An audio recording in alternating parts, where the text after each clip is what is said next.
बिना पलकों वाला एक आदमी गार्सिन को कमरे में लेके आता है। गार्सिन पूरा कमरा देता है। वो एक ओल्ड विक्टोरियन टाइप का कमरा होता है। सोचता है ये कौन सी जगह है, तो उसे पता चलता है कि ये हेल है। गार्सिन पूछता है कि मेरा टूथब्रश कहाँ है, मैं ब्रश कैसे करूँगा, बिस्तर कहाँ है, मैं सोऊंगा कहाँ। वो बिना पलकों वाला जो आदमी है जो गार्सिन को लेके आया था, वो उस पर हंसता है। उसे मन ही मन बड़ा अजीब सा लगने लगता है। उसे लगता है कि यार कोई कितना बुरा है कि कोई लगातार आपको घूरता रहता है। तो जॉन पॉल सार्त्र बेसिकली एक बहुत ही इम्पोर्टेंट फिलोसफर रहे हैं अपने टाइम के, एक बहुत ही इम्पोर्टेंट विजनरी थिंकर रहे हैं। जब वो काम कर रहे थे, जब वो अपनी फिलोसफी कर रहे थे, अपने नाटक लिख रहे थे, तब वो काफ़ी पॉपुलर हो गए थे। मतलब फ्रांस में उनका बहुत बोलबाला हो गया था। लोग उनसे मिलना चाहते थे, उनके साथ रहना चाहते थे, उनसे बातें करना चाहते थे। तब जॉन पॉल सार्त्र ने एक नाटक लिखा जिसका नाम था नो एग्जिट, और उसकी ये कहानी थी कि 3 लोगों को एक कमरे में बंद कर दिया जाता है। वो कमरा जो है वो हेल है।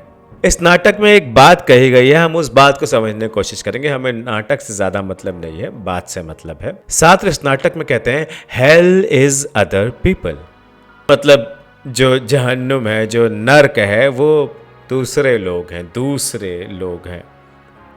तो आइए इसको समझने की कोशिश करते हैं, उसका मतलब क्या है। अब जब सार्त्र ये कहते हैं कि हेल इज अदर पीपल, तो इसका एक इम्प्लीकेशन ये भी निकलता है कि heaven is also other people. But we do not want heaven in our lives. We want the desire for a heaven. We do not want the heaven itself. अगर मान लीजिए मुझे स्वर्ग मिल गया, मैं बोर हो जाऊंगा। मेरे पास करने कुछ नहीं का, दूध की शील गंगा की नदियाँ होंगी, है ना, मान लो हर जगह चॉकलेट बह रही है, हर सब अच्छा ही अच्छा लग रहा है। It be such a boring place. अगर नर्क की बात ना होती तो स्वर्ग का कोई मतलब नहीं। स्वर्ग सिर्फ तब चाहिए, स्वर्ग की बात सिर्फ तब होती है जब मुझे ये पता है कि मैं नर्क में नहीं जाना चाहता। जैसा कार्ल यूंग ने डिस्क्राइब किया था कि हम लोग एक पर्सोना ओढ़े रहते हैं, एक मास्क लगाए रहते हैं अपने चेहरे पे, जो हम जब दूसरों से किसी से भी मिलते हैं, अपने टीचर से मिलते हैं तो हम स्टूडेंट बन जाते हैं, अपने एल्डर्स से मिलते हैं तो हम, है ना, उनके यंगर्स बन जाते हैं, है ना, माँ बाप से मिलते हैं तो उनके बच्चे बन जाते हैं, अपने गर्लफ्रेंड से मिलते हैं, बॉयफ्रेंड से मिलते हैं तो उनके प्रेमी बन जाते हैं। तो हम जब किसी से भी मिलते हैं ना, तो हम कुछ बन जाते हैं। हम वो, ऐसा नहीं है कि हम होते नहीं हैं वो चीज़। मैं ये नहीं कह रहा कि हम प्रेमी नहीं होते हैं, या हम बच्चे नहीं होते हैं, या हम यंगर नहीं होते हैं। ऑफकोर्स होते हैं, पर हमारा जो कोर है ना, हम हमेशा उस पर नहीं रहते। हम अक्सर भटकते रहते हैं चीज़ों के हिसाब से, जगहों के हिसाब से। हम किसी मीटिंग में गए हैं जहाँ पे बहुत इन्फ्लुएंशियल लोग हैं, जहाँ पे, है ना, सूट बूट पहने और टाई लगाए और इस टाइप के बेहतरीन लोग हैं, तो हम उनके सामने क्या करते हैं, हम भी कोशिश करते हैं कि सूट बूट पहन के आए। हो सकता है हम कभी सूट बूट पहनना पसंद करते ही ना हो, है ना, हो सकता है हमें लोअर पहनना और टी शर्ट पहनना ही पसंद है, पर हम वहाँ पे सूट बूट पहन के टाई लगा के स्मार्ट बन के जाते हैं, क्योंकि हमें ये पता है कि यहाँ की जो स्मार्टनेस है वो स्मार्टनेस सूट बूट में है। यहाँ पे स्मार्टनेस फ्लिप फ्लॉप्स में नहीं है। हम जिसे नर्क कहते हैं, हम जिस चीज़ से बचना चाहते हैं, जिस चीज़ से भागना चाहते हैं, वो ये दूसरे लोग ही हैं। क्योंकि ये आएंगे, ये आपसे वो बातें करेंगे जो बातें आप करना नहीं चाहते हैं, इस बात का कोई मतलब नहीं है। वो जो बातें करना चाहते हैं वो आपसे करेंगे, ठीक है। आप अपने दिल की बात उनसे कहना चाहेंगे, अगर उनका सुनने का मूड होगा तो वो सुनेंगे, नहीं मूड होगा तो वो नहीं सुनेंगे। जैसे पर्सोना की जो बात हम लोग कर रहे थे कि हम लोग एक नकाब ओढ़ लेते हैं, उससे प्रॉब्लम ये होती है कि हमारा जो कोर है, जो हम एक्चुअली में हैं, जो हम खोजते नहीं हैं कभी, हम उसके बारे में सोचते नहीं हैं कभी, जो हमें करना चाहिए, अगर हम खोजें, सोचें, तो हमें अपना कोर मिलेगा, अपनी कॉन्शियसनेस का एक ऐसा पार्ट मिलेगा जो एक्चुअल है, जो रियल है। इंटेलेक्चुअली, इमोशनली हम लोग जीनियस लेवल पे पैदा होते हैं, पर हमारा जो स्कूल सिस्टम है, हमारा जो कल्चरल सिस्टम है, या कम्युनिटी जो भी है, जो भी सोसाइटी है ना, वो हमको कर्व करती जाती है, लगातार हमको बताती है ये मत करो, ये मत करो, ये मत करो, ये मत करो। क्या होता है ना, जब हम दूसरों के हिसाब से जीने लगते हैं तो हमारी अपनी जो आइडेंटिटी है, जो हमारा जो अपना जो कोर है, जो सोल है, वो गायब हो जाती है कहीं। उसके बारे में हमें कुछ भी नहीं पता चलता। हम समझ भी नहीं पाते थे कि हम क्या सोच रहे हैं, क्यों सोच रहे हैं। फिर कई दिनों बाद, कुछ साल बाद हमें लगता है कि यार ये क्या हो रहा था मेरे साथ, मैं इस तरह की चीज़ क्यों सोच रहा था। ये बाहर की दुनिया ही है जो हमें सच और झूठ बताती है, हम अपने आप से नहीं समझ पाते, ठीक है, हमारे माँ बाप, जब हम पैदा हुए तो हमारे माँ बाप ने बताया ये सही है, ये गलत है। फिर हम बड़े होते गए, हम स्कूल गए, स्कूल में टीचर्स ने बताया ये सही है, ये गलत है। फिर ना दोस्तों से यारी हुई, फिर दोस्तों से यारी में पता चला कि दोस्ती में ये सही है, ये गलत है। फिर शादी से बच्चे हुए, ये पता चला कि फैमिली में ये सही है, ये गलत है। तो ये जो चीज़ें हैं ये लगातार होती रहती हैं, है ना। आप ये नहीं कह सकते कि यही तरीका है या ये तरीका नहीं है। हमें ना दुख बहुत पसंद है।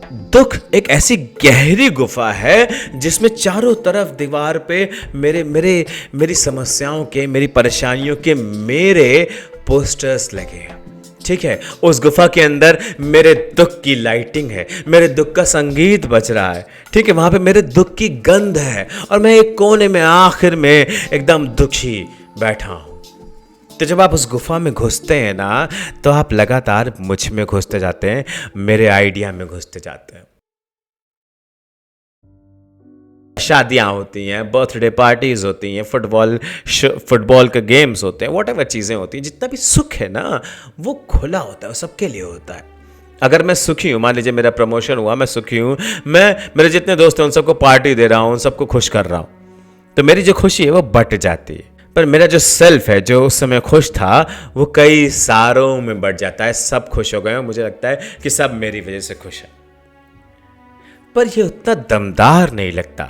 सब खुश होते हैं, पर वो सब खुश होके अपने अपने कोने में, अपने अपने ग्रुप में, अपने अपने लोगों के साथ खुश होते हैं, अपने अपने लोगों की खुशी वाली बातें कर रहे होते हैं।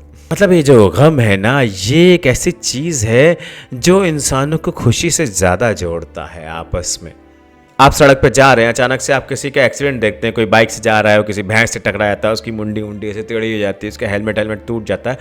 आपको वो रियलाइज होता है अंदर तक कि जैसे ऐसा लगता है जैसे मेरे ही साथ हो रहा है ना। जब किसी का दुख होता है, भैया जब किसी को खुश देखते हैं, आप जा रहे हैं, आपने देखा कोई पटाखे उछड़ा था, आप कहते हैं अरे वाह देखो खुश है साला, पटाखे छुड़ा रहा है आप हंसते हुए निकल जाते हैं, पर आप जुड़ते नहीं हैं, आप उस आदमी के साथ एक नहीं होते, उस कैरेक्टर के साथ। मगर अगर जब कोई दुखी होता है ना, आप उसके साथ जुड़ जाते हैं, क्योंकि दुख एक ऐसी चीज है जो एक्चुअली शाश्वत है। दुख एक ऐसी चीज है जो हर सुख के ऊपर है, हर सुख के नीचे है। सुख तो बीच में कहीं आता है, दुख लगातार चलता है। जो जिंदगी है वो लगातार मरते जाना है मौत से पहले। इसको गलत सेंस से मत लीजिए, इसको ऐसे समझने की कोशिश कीजिए कि अपने बचपन से आज तक में, जब तक जो भी आपकी उम्र हो, जहाँ पे भी आप खड़े होते हो उस समय, चाहे आप 16 साल के हो, चाहे आप 60 साल के हो, है ना, आप जहाँ पे भी खड़े हो वहाँ पे ये देखने की कोशिश कीजिए कि बचपन से लेके आज तक जितनी भी जिंदगी आपने जी है, जितनी भी जिंदगी जीने से मेरा मतलब कि जितने भी आइडियाज आपने फुलफिल किए हैं, जितने भी गोल्स आपने फुलफिल किए हैं, उससे कम नहीं तो 100 गुना आपने ऐसे गोल्स होंगे जो फुलफिल नहीं हुए होंगे, जिनका आपको दुख होगा, जिनकी आपको रिग्रेट होगी, जो मरे होंगे। ऐसे आइडियाज जो आपके मन में आया होगा कि यार मैं लकड़ी का कुछ बनाता हूँ, ऐसे बेहतरीन चीज़ है। हम जिंदगी में हमारा जो जीवन चल रहा होता है, उसे बहुत सारे आइडियाज को सोचने की कोशिश करते हैं, बहुत सारे आइडियाज को इंप्लीमेंट करने की कोशिश करते हैं, पर चूंकि हमारी स्किल एक लिमिटेड एस्पेक्ट पे ही चलती है, एक लिमिटेड एस्पेक्ट्रम पे ही सर्वाइव करती है, इस वजह से हम बहुत कुछ नहीं कर पाते हैं, है ना। हमारे बहुत से आइडियाज होते हैं जो लगातार मरते हैं। बहुत सारी बातें होती हैं, हमारे फैमिली में हो, हमारे दोस्तों के बीच में, हम जहाँ काम करते हैं वहाँ पे हो, बहुत सारी बातें जो हम कहना चाहते हैं वो नहीं कहते, उनकी हत्या हो जाती है, उनको हम मार देते हैं, उनको हम दबा देते हैं, उनको हम कहीं दफन कर देते हैं। हिंदू मिथोलॉजी में जितनी भी कहानियां हैं उन सब में दुख को एंड्योर करना ही तो बताया गया है। जब राम को ये कहा गया कि भाई तुम वनवास चले जाओ, तो उन्होंने एंड्योर किया गया ना। जब कृष्ण को ये कहा गया कि उस नदी में मत कूदो, वहाँ पे कालिया नाग है, उन्होंने कहा नहीं, मैं उस कालिया नाग से लड़ूंगा, मैं एंड्योर करूंगा उस पेन को जो भी मिल रहा है। तो हमारी जितनी भी फिलॉसफी है उसमें बेसिकली दुख को एंड्योर करना ही बताया गया। फ्रेडरिक नीत्शे जब ये बात कहते हैं कि मैं जिनको भी चाहता हूँ, जिनकी भी इज्जत करता हूँ, जो मेरे दोस्त यार साथी हैं, उनके लिए मैं दुख चाहता हूँ, I want suffering for them, I want desolation for them, तो उनका कहने का यही मतलब है कि जब वो सफरिंग से, जब वो डेसोलेशन से, जब वो परेशानियों से, दुख से, दर्द से होके गुजरेंगे, हेल से होके गुजरेंगे, तब वो एक्चुअली अपनी असल पावर को पहचान पाएंगे। जैसे हमें कई बार लगता है, कई लोगों को लगता है कि हमें दूसरे लोगों से मिलना छोड़ देना चाहिए, या वो लोग हमें बहुत परेशान करते हैं, बहुत दुख देते हैं। पर एक्चुअली में बात यह है कि दूसरे लोग ही हैं जो हमें ज़िंदगी को ज़िंदगी की तरह जीना सिखाते हैं, जो हमें बताते हैं कि ज़िंदगी का मतलब लगातार मरते रहना है। दोस्त, आपके कई आइडियाज़ होंगे जो लगातार मरते रहेंगे, पर आप उससे हताश होकर नहीं बैठ सकते, है ना। आपको मान लीजिए कि 100 आइडिया पूरी लाइफ में आते हैं, उसमें से सिर्फ एक आइडिया है जो आपको पूरे लाइफ टाइम में लेके पार जाना है, जो अगली लाइफ टाइम में आपको यूजेबल होगा, जिसको आप अगली लाइफ टाइम में actually as a skill use करेंगे। अगर आप एक भी आइडिया लेके नहीं जा रहे हैं तो फिर कोई मतलब नहीं है, और अगर आप सारे आइडियाज लेके जाने की कोशिश कर रहे हैं तो फिर आप एक भी आइडिया लेके नहीं जा पाएंगे और कोई मतलब नहीं होगा। सीधी सी बात। ठीक है, तो गलतियां करिए, हारिए, आप ये महसूस करिए कि लोग आपको दिक्कत दे रहे हैं, लगातार घूर रहे हैं, आपको जज कर रहे हैं, पर उनसे डरने के बजाय, उनके सामने नर्वस होने के बजाय आप खुद को जज करिए।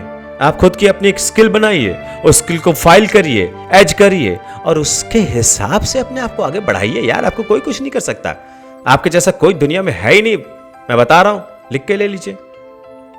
आपको लगता है कि कोई हेल्प कर देगा, कोई मदद कर देगा, कोई राह दिखा देगा तो आप कहीं पहुंच जाएंगे, पर मेरे दोस्त, मैं कसम खा के कह सकता हूं कि ऐसा कुछ भी नहीं है। ये जो बाहर की दुनिया है ना, ये जो जितनी भी आग आपके अंदर देती है, जितनी भी जलन आपके अंदर पैदा करती है, जितनी भी समस्या परेशानी आपको दे रही, चाहे आपका बॉस हो, चाहे आपका दोस्त हो, चाहे आपका, है ना, आपका प्रेमी हो, वो सिर्फ इसलिए है ताकि आप ग्रो करें। आप एक बिस्तर पे बढ़िया आराम से लेटे रहिए, है ना। स्विमिंग पूल में मैं ऐसे करके बैठा हूँ, अंगूर खा रहा हूँ, शराब पी रहा हूँ, चिल कर रहा हूँ। नहीं दोस्त, अगली ज़िंदगी तुम्हारे लिए नहीं है, ये ज़िंदगी तुम्हारे लिए नहीं है, कोई ज़िंदगी तुम्हारे लिए नहीं है। ज़िंदगी अगर तुम्हें जीनी है ना मेरे दोस्त, कोई भी ज़िंदगी किसी को भी जीनी है ना यार, तो उसे दर्द को महसूस करना पड़ेगा, उसे हेल्थ को एब्जॉर्ब करना पड़ेगा, हेल्थ को एक्नॉलेज करना पड़ेगा, और उसके साथ जीना पड़ेगा, उसके साथ सीखना पड़ेगा। यार, हम इस धरती पे दुख झेलने ही तो भेजे गए हैं ना। एक्सपीरियंस खुशी में तो नहीं होता। मैं किसी बहुत अच्छी, बहुत सुंदर जगह पे जाता हूँ, कहता हूँ wow what experience this is, but that experience is nullified because it is not usable at any aspect of my life. Only the experiences that hurt me, that give me pain in any kind, है ना, physically और mentally और psychologically और metaphysically, I don't know, but any kind of pain, if they give me any kind of pain, then they are the real ones. नीचे ने जब ये बात कही कि मैं जिस चीज़ से नहीं मरता उससे मजबूती होता हूँ, तो उनका मतलब ये था कि मरना इज द टास्क, है ना। मैं मरने पे हूँ, मरने की दिशा में हूँ। मतलब सुसाइड की बात नहीं कर रहा हूँ, प्लीज़ समझने की कोशिश करिएगा। मैं ये नहीं कह रहा हूँ कि आप मरने की दिशा में हैं का मतलब ये कि आप नेगेटिव हैं या पेसिमिस्टिक हैं। मेरे कहने का मतलब ये कि आप रिस्क फैक्टर पे हैं, आप रिस्क लेने को तैयार हैं। और जब आप रिस्क लेने को तैयार हैं, जब आप हेल को झेलने को तैयार है ना, heaven is under your feet, believe me. To gain you have to go through the pain. Comfort के पास आपको सुखी करने की क्षमता नहीं है। कंफर्ट एक्चुअली आपको बोर ही करता है, आपको दुख करता है यार। आप कंफर्ट में पड़े हो, अपने बिस्तर दिन पे पड़े हो, आप देखना आप एक दिन भी नहीं सर्वाइव कर पाओगे, आप बोर होने लग जाओगे, आपको लगेगा अरे यार क्या हो रहा है, कमर दर्द होने लगी, क्या करूं, कुछ तो करूं, कब तक सोता रहूंगा, कब तक मैं पड़ा रहूंगा, कुछ खा ही लेता हूं, कुछ कर ही लेता हूं, कुछ तो करूं, चीख ही लूं, खुजला ही लूं, है ना। Real hell we do not know, we can not understand, we can not comprehend, that is a thing of the soul that the soul has to face, the body cannot understand, the ego cannot understand. जो नर्क यहाँ पे है, जो हमारा ego समझ सकता है, जो हमारे शरीर, हमारा, है ना, हमारे सेंसेस जो समझ सकते हैं, वो एम्ब्रेस करने के लिए है, उससे भागना नहीं है। तो भागने को मतलब आपके साथ मान लीजिए, अच्छा कई बार ऐसा होता है अब्यूजिंग हो रही है, चाइल्ड अब्यूज हो रहा है ना, बीवी को मारा जा रहा है, यहाँ से भागना नहीं है, तब भी भागना नहीं है, एक्चुअली खड़े होना है। और खड़े होना बहुत कठिन काम है, उसके लिए बहुत ताकत, बहुत शक्ति लगती है, पर खड़े होना है। पर अगर खड़े नहीं हो सकते तो हाँ, यहाँ से भागें। पर मैं उस जनरल हेल की बात कर रहा हूँ, जब हम किसी से मिलते हैं और हमें लगता है यार ये तो, इसके सामने मुझे खुद को साबित करना पड़ेगा, है ना, ये आदमी बहुत गजब का है, ये साला मुझे नीचे दिखाता है, मैं इसके सामने नीचा महसूस करता हूँ, तो उस हेल को एम्ब्रेस करो यार, वो बहुत ज़रूरी हेल है। वो है जो तुमको आगे बढ़ा सकती है, वो है जो तुमको खुद से ऊपर निकाल सकती है, इवॉल्व करा सकती है यार। Hell is other people, heaven is other people, hell is what we need. तो हमारी जिंदगी में कई बार ऐसा होता है, हमें लगता है टॉक्सिक रिलेशनशिप है या किसी भी तरह की, चाहे हम जॉब कर रहे हो, चाहे हम जो कुछ भी कर रहे हो, पर इस हेल को एब्जॉर्ब करने में अगर हमें फिर भी आनंद आ रहा है किसी तरह का, तो दोस्तों इसको एब्जॉर्ब करो, क्योंकि हेल में ना जितनी एनर्जी है उतनी हेवन में नहीं है। Heaven is a place of potential, it's not kinetic. You can build potential in heaven, in your thoughts. You can think good things, but you are not doing good things. You are not acting upon the good things. The action is the hell. मुझे ऐसा लगता है कि जो entropy है वो basically action oriented ही है। Thought can not produce entropy. आप मन में कोई चीज़ सोच रहे हैं, उससे कोई एंट्रोपी एग्जिस्ट नहीं हो कर रही है। मगर आप जो भी एक्शन कर रहे हैं, चाहे वो किसी तरह का रिचुअल हो, चाहे किसी तरह का डिसिप्लिन हो, चाहे किसी तरह का क्लमजीनेस हो, उसकी वजह से ना एंट्रोपी क्रिएट हो रही है। एक ऑर्डर है जो डिस्टॉर्ट हो रहा है, जो डिस्ट्रक्ट हो रहा है, और ये एंट्रोपी ज़रूरी है। अगर ये एंट्रोपी ना होती, अगर एंट्रोपी ही ना होती, हमारा यूनिवर्स एक्चुअली एग्जिस्ट ना करता, पैदा होता, रुक जाता है ना, उसमें कुछ भी आगे ना होता, वो किसी भी दिशा में आगे नहीं बढ़ता होता। पर चूंकि वो हर दिशा में आगे बढ़ता है, तो ये जो एंट्रोपी है, जब यूनिवर्स इसको एम्ब्रेस कर रहा है, तो who are we to say that we can not embrace, we should not embrace it? Who the fuck are we? We should embrace it with our hearts. Like I embrace whatever the chaos I get in my life, and that is how I understand. I dig a way out of every formidable situation. The key to become the strongest is to remain vulnerable. Hell is the most vulnerable place. आप लगातार जल रहे हैं और वही है जो important है। समझिए इस बात को। आप अगर लगातार बहुत सुंदर से एक स्पा में बैठे हुए हैं तो आप सो रहे हैं, आप सपना देख रहे हैं, वो सच नहीं है। सच क्या है? सच है आग, सच है जलना, सच है टूटना, सच है घिसना, फ्रिक्शन।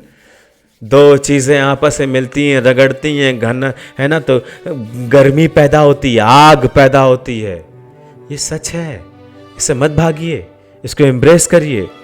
आप जब भी किसी से मिलते हैं, किसी व्यक्ति से मिलते हैं, किसी सिचुएशन से मिलते हैं, किसी कंडीशन से मिलते हैं, आपके सामने हमेशा प्रॉब्लम आएगी, but please accept it, accept the hell, accept the other people, because they are the one that are going to make you grow. दूसरे लोग ही हैं जिनकी वजह से आप आगे बढ़ सकते हैं, आप इंसान बन सकते हैं, आप अपने व्यक्तित्व से जो आप हैं उससे ऊपर निकल सकते हैं, कुछ महान बन सकते हैं, कुछ बेहतर बन सकते हैं, कुछ जबरदस्त बन सकते हैं। दोस्त, नर्क दूसरे हैं पर स्वर्ग भी दूसरे हैं, क्योंकि वो दूसरे ही हैं जिनके थ्रू आप नर्क से गुजरेंगे, और नर्क से गुजरते हुए आप इतने मजबूत, इतने काबिल बनेंगे कि आप स्वर्ग बना पाएंगे खुद। और वो स्वर्ग भी दूसरे ही होंगे क्योंकि सुख हो चाहे दुख हो, हम सिर्फ बांट सकते हैं, जज्ब नहीं कर सकते, भीतर रख के मर नहीं सकते, और मरना चाहिए भी नहीं।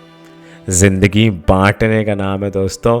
चाहे दुख हो, चाहे सुख हो, चाहे हालत खराब हो रही हो, चाहे बहुत अच्छा लग रहा हो, हम जब बांटेंगे ना, तभी हम आगे बढ़ेंगे, तभी हम पहुंचेंगे। ये जो ज़िंदगी हमें मिली है ना, ये सिर्फ पास ऑन के लिए, ये सिर्फ अपने आइडिया को आगे बढ़ाने के लिए, अपनी लेगेसी को आगे बढ़ाने के लिए। कुछ भी चीज़ रोक के रखने के बाद यहाँ पे हो नहीं सकती। तो उठो, बढ़ो यार, और खुद का जो आइडिया है ना, उसको इतना ऊपर बढ़ा दो, इतना आगे निकाल दो कि दुनिया की जितनी हेल है ना, वो हेवन बन जाए तुम्हारे वहाँ पे होने से।